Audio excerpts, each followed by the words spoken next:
Hey folks, today I'm showing you what's called a Mojave scissors trap. You'll find a few of these on YouTube.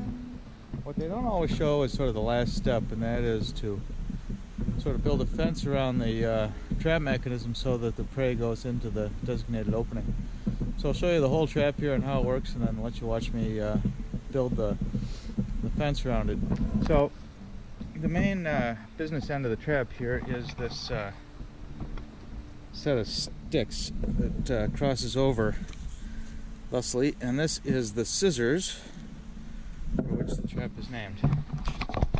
So these sticks, when the trap is sprung, and I'll demonstrate in a minute, these will slam together, close up I should say, and pull up against this frame on top. And I might even put a little reinforcing notch here, but when this trap is sprung, it pulls up like this, and the animal's head or body is crushed in there. But obviously you need to get the animal to come in through this opening, so you have to block everything else off. So what I'm doing today is creating this fence around it, this obstruction. I guess in certain parts of the world they would call this a wattle fence, often made with bamboo and that sort of thing, a woven fence, and designed to keep the prey from crawling in there. I'll show you the trigger mechanism here. Up above is a branch bent over, and so the line that pulls the trigger together is tied here and then goes through a loop here, and that gives it a lot more leverage. It's also got more leverage because it's lower down on the branch, more torque, so to speak. This one is out farther. It's actually the same line, obviously, but looped around. This comes down to the trigger, and that's the trigger mechanism. So what we've got here is this stick is holding this string down. It's pulling up, actually, with a great deal of force right now. And then this is a fulcrum. This fulcrum stick is here.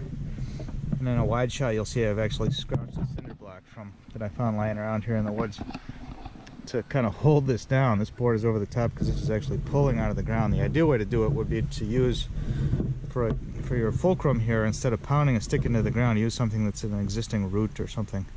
I pounded some stakes into the ground to try to firm up the soil here to keep that from pulling out. That wasn't enough, so I had to put this stick over the top of it. And then the trigger mechanism itself consists of, this is a base down here, so that my little, I'm going to call that the base stick, doesn't dig into the dirt, so it's on, I don't know if you can see that, but that's a little piece of wood down there. And then this is the other end of the stick that's got the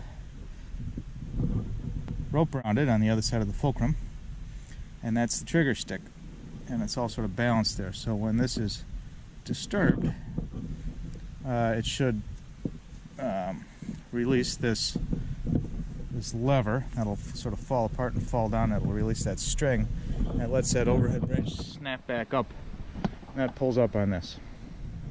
Alright, so I'll let you watch me work a little bit here, and then I can demonstrate kind of how it snaps when it's set off.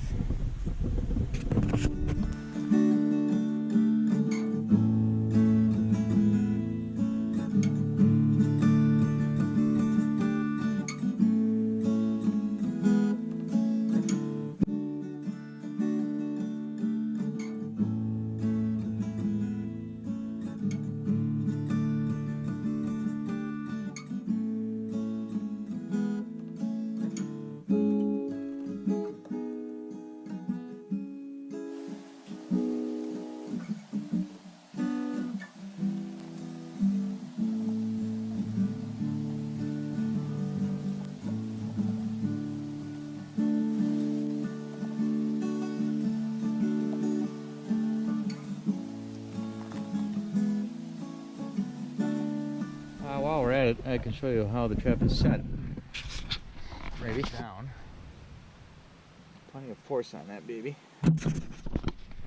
Feed this line down here where I can catch it with my stick.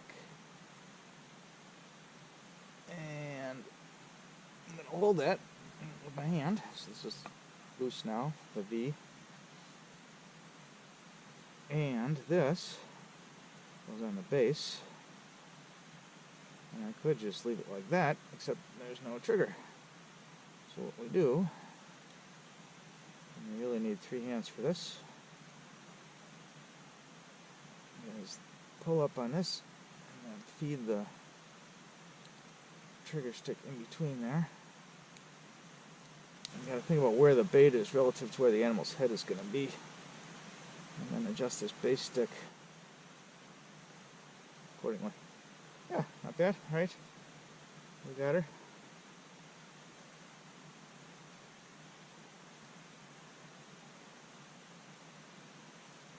And there it is.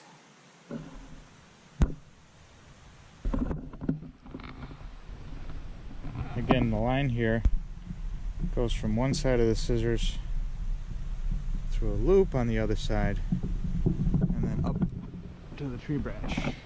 And sometimes it falls down, which is no big deal. So again, Mr. Bunny Rabbit comes along, do-do-do-do-do-do-do. Boom. Very forceful, quick snap. Hopefully a clean kill and hopefully supper for the guy who's trying to survive in the wilderness. Okay, thanks for watching.